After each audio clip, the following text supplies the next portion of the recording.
Hello hi everyone, welcome to our channel. Railway group D phase 1 అదేవిధంగా phase 2 జరిగినటువంటి ఎగ్జామ్లో వచ్చేసి ఎక్కువగా బ్లీచింగ్ పౌడర్, అదేవిధంగా బేకింగ్ సోడా ఆర్ వంట సోడా, అదేవిధంగా వాషింగ్ సోడా యొక్క ఉపయోగాలు, అదేవిధంగా కెమికల్ ఫార్ములా గురించి అడుగుతున్నారంటే ఫ్రెండ్స్, ఒకసారి చూద్దాం. ఈ యొక్క వీడియోలో వాటి గురించి క్లియర్ తెలుసుకుందాం. చూడండి, బ్లీచింగ్ పౌడర్ అసలు బ్లీచింగ్ పౌడర్ అనేది ఏ విధంగా ఏర్పడుతుంది అనేది ఫస్ట్ తెలుసుకుందాం ఫ్రెండ్స్. దాని తర్వాత వాటి యొక్క ఉపయోగాలు తెలుసుకుందాం. చూడండి, ఇక్కడ బ్లీచింగ్ పౌడర్ అనేది మనకు కాల్షియం హైడ్రాక్సైడ్ను క్లోరిన్తో చర్య జరిపించినప్పుడు మనకి ఏం ఏర్పడుతుందంటే కాల్షియం ఆక్సీక్లోరైడ్, అదేవిధంగా వాటర్ అనేది ఏర్పడడం జరుగుతుంది అనమాట. ఒకసారి చూడండి, కాల్షియం హైడ్రాక్సైడ్ యొక్క ఫార్ములా చూసినట్లయితే CaOH ట్వైస్ అనమాట. దీన్ని వచ్చేసి క్లోరిన్తో మనం చర్య జరిపించినప్పుడు మనకి ఏం ఏర్పడతాయంటే ఉత్పన్నాలు వచ్చేసి మనకు CaOCl2 + H2O అనమాట. చూడండి, ఈ యొక్క ఈక్వేషన్ అనేది చాలా ఇంపార్టెంట్ అనమాట. ఈ ఈక్వేషన్ మీద మనకు ఫేజ్ 1 ఫేజ్ 2లో నెంబర్ ఆఫ్ క్వశ్చన్స్ ఇది అడగడం జరిగింది. చూసుకోండి, కాల్షియం హైడ్రాక్సైడ్ అనమాట. దీన్ని వచ్చేసి కాల్షియం హైడ్రాక్సైడ్ లేకుంటే ఇంకొక విధంగా స్లేకుడ్ లైమ్ అని కూడా అంటారు, గుర్తుపెట్టుకోండి. కాల్షియం హైడ్రాక్సైడ్ లేదా స్లేకుడ్ లైమ్ అని అంటారు. దీన్ని దేంతో చర్య జరిపాలి? క్లోరిన్తో చర్య జరిపించాలన్నమాట. క్లోరిన్తో చర్య జరిపించినప్పుడు మనకి ఏం ఏర్పడుతుందంటే కాల్షియం మనకు CaOCl2 ఏర్పడుతుంది అనమాట. చూడండి, CaOCl2 దీన్ని ఏమంటారంటే కాల్షియం ఆక్సీక్లోరైడ్ అని అంటారు. దీన్నే ఇంకొక విధంగా ఏమని అంటారంటే మనకు బ్లీచింగ్ పౌడర్ అని అంటారు ఫ్రెండ్స్, గుర్తుపెట్టుకోండి. కాల్షియం ఆక్సీక్లోరైడ్ని బ్లీచింగ్ పౌడర్ అని అంటారు ఫ్రెండ్స్, గుర్తుపెట్టుకోండి. అదేవిధంగా మనకు వాటర్ కూడా ఏర్పడడం జరుగుతుంది అనమాట. ఇది వచ్చేసి బ్లీచింగ్ పౌడర్ అనేది ఏ విధంగా ఏర్పడుతుంది అనేది ఈక్వేషన్ అనమాట. చూడండి, ఇప్పుడు బ్లీచింగ్ పౌడర్ యొక్క ఉపయోగాలు చూద్దాం. మనకు NCERT అదేవిధంగా మనకు ఆ యొక్క స్టేట్ బుక్లలో మనకు వచ్చేసి ఈ యొక్క ఉపయోగాలు అనేది మ్యాక్సిమం వచ్చేసి ఈక్వల్గానే ఉన్నాయి. ఒకసారి చూడండి, వస్త్ర పరిశ్రమలో కాటన్ మరియు నారలను విరంజనం చేయడానికి, కాగితం పరిశ్రమలో కలప గుజ్జును విరంజనం చేయడానికి, ఉతికిన బట్టలను విరంజనం చేయడానికి ఈ యొక్క బ్లీచింగ్ పౌడర్ అనేది ఉపయోగించడం జరుగుతుంది, గుర్తుపెట్టుకోండి ఫ్రెండ్స్. ఓకే, మనకు బ్లీచింగ్ పౌడర్ యొక్క ఫార్ములా ఏంది? CaOCl2 గుర్తుపెట్టుకోండి. వీటి మీద చాలా క్వశ్చన్స్ అడుగుతున్నారు. CaOCl2 అనమాట. మీకు ఇందాక ఈక్వేషన్ కూడా చెప్పాను కదా, ఆ ఈక్వేషన్ కూడా మనకు చాలా ఇంపార్టెంట్ అనమాట. ఆ ఈక్వేషన్ కూడా అడుగుతూ ఉంటారు, చూసుకోండి ఒకసారి. CaOCl2 అనమాట బ్లీచింగ్ పౌడర్ యొక్క ఫార్ములా అనేది. చూడండి, ఇక్కడ దీన్ని వచ్చేసి రసాయన పరిశ్రమలో దీన్ని ఏ విధంగా వాడతారంటే ఆక్సీకరణిగా వాడతారు, గుర్తుపెట్టుకోండి. ఆక్సీకరణగా ఉపయోగిస్తారు ఈ యొక్క బ్లీచింగ్ పౌడర్ను. అదేవిధంగా త్రాగే నీటిలోని క్రిములను సంహరించడానికి వచ్చేసి క్రిమి సంహారిణిగా ఉపయోగిస్తారు, గుర్తుపెట్టుకోండి.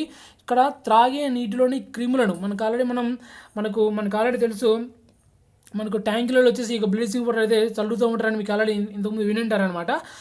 కాబట్టి దీని వచ్చేసి త్రాగే నీటిలోని క్రిములను సంహరించడానికి దేన్ని ఉపయోగించడం జరుగుతుందంటే క్రిమి సంహారణగా వచ్చేసి ఈ యొక్క బ్లీచింగ్ పౌడర్ అయితే ఉపయోగించడం జరుగుతుంది అనమాట, గుర్తుపెట్టుకోండి. అదేవిధంగా చూడండి, క్లోరోఫామ్ తయారీలో కూడా దీని వచ్చేసి ఏ విధంగా వాడతారంటే రీఏజెంట్గా ఉపయోగిస్తారనమాట, గుర్తుపెట్టుకోండి. ఇది వచ్చేసి బ్లీచింగ్ పౌడర్ యొక్క ఉపయోగాలు అనమాట. మీకు ఆల్రెడీ బ్లీచింగ్ పౌడర్ అనేది ఏ విధంగా ఏర్పడుతుంది మీకు క్లియర్గా చెప్పడం జరిగింది కదా. కాల్షియం హైడ్రాక్సైడ్ను మనం క్లోరిన్తో చర్య జరిపించినప్పుడు మనకు వచ్చేసి కాల్షియం ఆక్సీక్లోరైడ్ అనేది ఏర్పడుతుంది అనమాట. అదేవిధంగా వాటర్ కూడా ఏర్పడుతుంది. ఈ యొక్క కాల్షియం ఆక్సీక్లోరైడ్ని మనం ఏ విధంగా పిలవడం జరుగుతుంది అంటే బ్లీచింగ్ పౌడర్ అని పిలవడం జరుగుతుంది అనమాట, గుర్తుపెట్టుకోండి ఫ్రెండ్స్. ఓకే, ఇది వచ్చేసి బ్లీచింగ్ పౌడర్ యొక్క ఉపయోగాలు అనమాట. నెక్స్ట్ చూద్దాం. ఇక్కడ చూడండి, సోడియం హైడ్రోజన్ కార్బోనేట్ యొక్క ఉపయోగాలు. చూడండి, సోడియం హైడ్రోజన్ కార్బోనేట్ని ఇంకో విధంగా ఏమైనా పిలవడం జరుగుతుంది అంటే మనకు వచ్చేసి బేకింగ్ సోడా లేకుంటే వంట సోడా అని పిలవడం జరుగుతుంది అనమాట, గుర్తుపెట్టుకోండి. ఇక్కడ చూడండి, మనకు బేకింగ్ సోడా అదేవిధంగా వంట సోడా యొక్క ఫార్ములా ఒకసారి చూడండి. బేకింగ్ సోడా చూడండి, ఇక్కడ బేకింగ్ సోడా ఆర్ వంట సోడా అనమాట. వంట సోడా దీని యొక్క ఫార్ములా ఒకసారి మనం చూసినట్లయితే NaH, గుర్తుపెట్టుకోండి. ఫార్ములా చాలా ఇంపార్టెంట్ అనమాట. NaHCO3 అనమాట. ఈ NaHCO3ని ఏమంటారంటే సోడియం హైడ్రోజన్ కార్బోనేట్ లేకుంటే వచ్చేసి సోడియం బైకార్బోనేట్ అని పిలవడం జరుగుతుంది అనమాట, గుర్తుపెట్టుకోండి. ఈ NaHCO3ని ఏమంటారంటే మనకు కెమికల్ నేమ్ వచ్చేసి సోడియం హైడ్రోజన్ కార్బోనేట్ లేకుంటే సోడియం బైకార్బోనేట్ అని అంటారు. దీన్ని ఇంకో విధంగా ఏమని పిలవడం జరుగుతుంది అంటే బేకింగ్ సోడా లేకుంటే వంట సోడా అని పిలవడం జరుగుతుంది అనమాట, గుర్తుపెట్టుకోండి. ఓకే, ఈ యొక్క ఉపయోగాలు అడుగుతున్నారంట ఫ్రెండ్స్. మనకు ఫేజ్ 1 ఫేజ్లో చాలా క్వశ్చన్స్లో వచ్చేసి ఈ యొక్క ఉపయోగాల గురించి కూడా అడిగాడంట. చూద్దాం. సోడియం హైడ్రోజన్ కార్బోనేట్ చూడండి, బేకింగ్ సోడాను టార్టారిక్ ఆమ్లం వంటి బలహీనమైన తినదగిన ఆమ్లం అంటే ఎడిబుల్ యాసిడ్తో కలపగా ఏర్పడిన మిశ్రమాన్ని వచ్చేసి బేకింగ్ పౌడర్ అని అంటారు. బేకింగ్ పౌడర్ను వేడి చేసినప్పుడు లేదా నీటిలో కలిపినప్పుడు క్రింది రసాయన చర్య జరుగుతుందని మనకు ఒక ఈక్వేషన్ ఇచ్చారు చూడండి. ఇది వచ్చేసి సోడియం బైకార్బోనేట్ అనమాట. సోడియం బైకార్బోనేట్ వచ్చేసి బలహీనమైన ఆమ్లం. మీకు వచ్చేసి ఆమ్లాలు క్షారాలు చెప్పేటప్పుడు మీకు చెప్పాను. బలహీనమైన ఆమ్లం అంటే ఏంటంటే మనకు H+ అయాన్, ఏ యొక్క ఆమ్లం అయితే H+ అయాన్స్ తక్కువగా ఇస్తుందో దాన్ని వచ్చేసి బలహీనమైన ఆమ్లం అని చెప్పాము. ఏ ఆమ్లం అయితే మనకు H+ అయాన్స్ ఎక్కువగా ఇస్తుందో దాన్ని వచ్చేసి బలమైన ఆమ్లంగా చెప్పడం జరిగింది. మన యొక్క క్లాస్ విన్నట్లయితే మీకు ఆల్రెడీ క్లియర్గా అర్థమవుతుంది అనమాట. చూడండి, సోడియం బైకార్బోనేట్ వచ్చేసి బలహీనమైన ఆమ్లంతో మనం చర్య జరిపించినప్పుడు మనకు వచ్చేసి కార్బన్ డైఆక్సైడ్, అదేవిధంగా వాటర్, అదేవిధంగా ఆమ్లం యొక్క సోడియం లవణం అనేది ఏర్పడడం జరుగుతుంది అనమాట. చూడండి, ఈ రసాయన చర్యలో విడుదలైన కార్బన్ డైఆక్సైడ్, చూడండి ఇక్కడ మనకు కార్బన్ డైఆక్సైడ్ విడుదలైంది కదా. ఈ యొక్క కార్బన్ డైఆక్సైడ్ వాయువు రొట్టె లేదా కేక్ నుండి రంధ్రాలు చేసుకొని బయటకు పోవడం వలన రొట్టె లేదా కేకు వ్యాకోచించడమే కాకుండా మెత్తగా స్పాంజ్ వలె మారుతుంది. అంటే దీన్ని బట్టి మనకి ఏమర్థమవుతుందంటే మనం తినేటువంటి కేకులు కానీ లేకుంటే బండ్లు కానీ వీటిలో ఏమి ఉపయోగిస్తారంటే మనకు వచ్చేసి బేకింగ్ సోడా లేకుంటే వంట సోడాను ఉపయోగించడం జరుగుతుంది అనమాట. గుర్తుపెట్టుకోండి ఫ్రెండ్స్. మీకు ఆల్రెడీ మనకు వంట సోడా వచ్చి దోశలు బాగా పొంగడానికి కానీ మనం వచ్చేసి వంట సోడాను వేసుకోవడం జరుగుతుంది కదా. వంట సోడాను మనం అయితే వేసుకుంటూ ఉంటాం కాబట్టి వాటిలో కూడా మనకైతే ఉపయోగించడం జరుగుతుంది అనమాట. చూడండి, ఇక్కడ మనకి ఈ యొక్క ఈక్వేషన్ కూడా గుర్తుపెట్టుకోండి ఫ్రెండ్స్. మనకు అది ఆ CO2 అనేది అక్కడ కార్బన్ డైఆక్సైడ్ అనేది వాయువు అనేది రొట్టె లేదా కేక్ నుండి రంధ్రాలు చేసుకొని మనకు బయటికి పోవడం వలన రొట్టె కానీ కేక్ కానీ వ్యాకోచించడమే కాకుండా మెత్తగా స్పాంజ్ వలె మారుతుంది అనమాట. అంటే మనకు కేకులు కానీ మనకు బండ్లలో కానీ మనకు బన్ను కేకులలో మనకు దేన్ని ఉపయోగించడం జరుగుతుందంటే మనకు బేకింగ్ సోడా లేకుంటే వంట సోడాను ఉపయోగించడం జరుగుతుంది అనమాట. గుర్తుపెట్టుకోండి. సోడియం హైడ్రోజన్ కార్బోనేట్ ఏమంటారంటే బేకింగ్ సోడా అని అంటారు. గుర్తుపెట్టుకోండి. బేకింగ్ సోడాను యాంటాసిడ్లలో ఒక ముఖ్య అనుకటంగా ఉపయోగిస్తాం. ఇది బలహీనమైన క్షారం కాబట్టి విడుదలైన జఠర ఆమ్లాన్ని తటస్థీకరించి ఉపశమనం కలిగిస్తుంది అనమాట. గుర్తుపెట్టుకోండి. అదేవిధంగా చూడండి, అగ్నిమాపక యంత్రాలలో దీన్ని ఏ విధంగా ఉపయోగిస్తారంటే సోడా ఆమ్లంగా ఉపయోగించడం జరుగుతుంది అనమాట. గుర్తుపెట్టుకోండి. ఓకే, అదేవిధంగా చూడండి, 4th పాయింట్ చూడండి, బలహీనమైన యాంటీసెప్టిక్ అంటే గాయాన్ని కుళ్ళిపోకుండా చేసేదిగా కూడా దీన్ని ఉపయోగించడం జరుగుతుంది అనమాట. గుర్తుపెట్టుకోండి ఫ్రెండ్స్. గాయాన్ని కుళ్ళిపోకుండా మనం వచ్చేసి ఈ యొక్క బేకింగ్ సోడా లేకుంటే వంట సోడాని కూడా మనం అయితే ఉపయోగించడం అనమాట అక్కడ గాయాల దగ్గర. గుర్తుపెట్టుకోండి ఫ్రెండ్స్. మనకు చూడండి, సోడియం హైడ్రోజన్ కార్బోనేట్ లేకుంటే సోడియం బైకార్బోనేట్ అని ఏమంటారంటే మనకు బేకింగ్ సోడానే లేకుంటే వంట సోడానే అంటారు. గుర్తుపెట్టుకోండి. దానికి ఫార్ములా మనకు చాలా ఇంపార్టెంట్ అనమాట.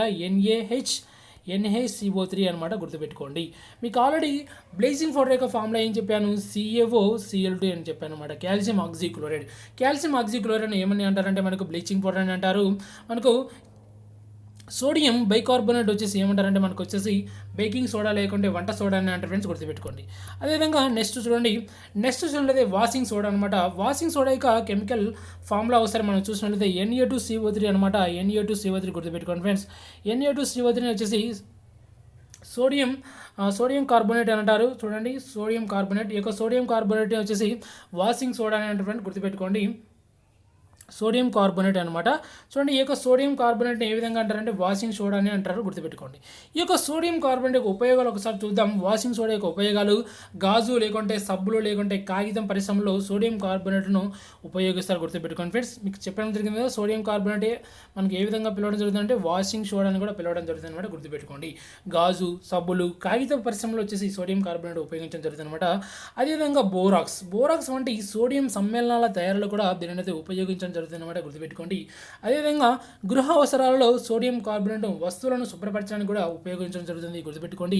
అదేవిధంగా నీటి యొక్క శాశ్వత కాఠిన్యతను తొలగించడానికి కూడా దీనిని అయితే ఉపయోగించడం జరుగుతుంది అనమాట. ఈ యొక్క వాషింగ్ సోడాను నీటి యొక్క శాశ్వత కాఠిన్యతను తొలగించడానికి కూడా దీని యొక్క వాషింగ్ సోడాను ఉపయోగించడం జరుగుతుంది అనమాట. గుర్తుపెట్టుకోండి ఫ్రెండ్స్. ఇవి వచ్చేసి సోడియం కార్బోనేట్ యొక్క ఉపయోగాలు అనమాట. అంటే వాషింగ్ సోడా యొక్క ఉపయోగాలు అనమాట. గుర్తుపెట్టుకోండి. వాషింగ్ సోడా యొక్క ఉపయోగాలు. అదేవిధంగా మనకు వచ్చేసి బేకింగ్ సోడా అదేవిధంగా వంట సోడా యొక్క ఉపయోగాలు, అదేవిధంగా వచ్చేసి బ్లీచింగ్ పౌడర్ యొక్క ఉపయోగాల గురించి మనం అయితే క్లియర్గా తెలుసుకోవాల్సి ఉంటుంది అనమాట. వీటి గురించి మనకు ఫేస్ 1 అదేవిధంగా ఫేస్ 2 జరిగినటువంటి ఎగ్జామ్స్లో వచ్చేసి మనకు ఉపయోగాలు, అదేవిధంగా వాటి యొక్క కెమికల్ ఫార్ములాస్ గురించి, ఈక్వేషన్స్ గురించి మనకైతే క్వశ్చన్స్ అయితే అడగడం జరిగిందంట ఫ్రెండ్స్. ఒకసారి క్లియర్గా వచ్చేసి ఈ యొక్క బ్లీచింగ్ పౌడర్, అదేవిధంగా బేకింగ్ సోడా, అదేవిధంగా వంట సోడా యొక్క ఉపయోగాలు, అదేవిధంగా వాటి యొక్క ఈక్వేషన్స్, వాటి యొక్క కెమికల్ ఫార్ములాస్, ఈక్వేషన్స్ క్లియర్గా చూసుకొని ఎగ్జామ్కి వెళ్ళండి friends. Okay, thank you for everyone.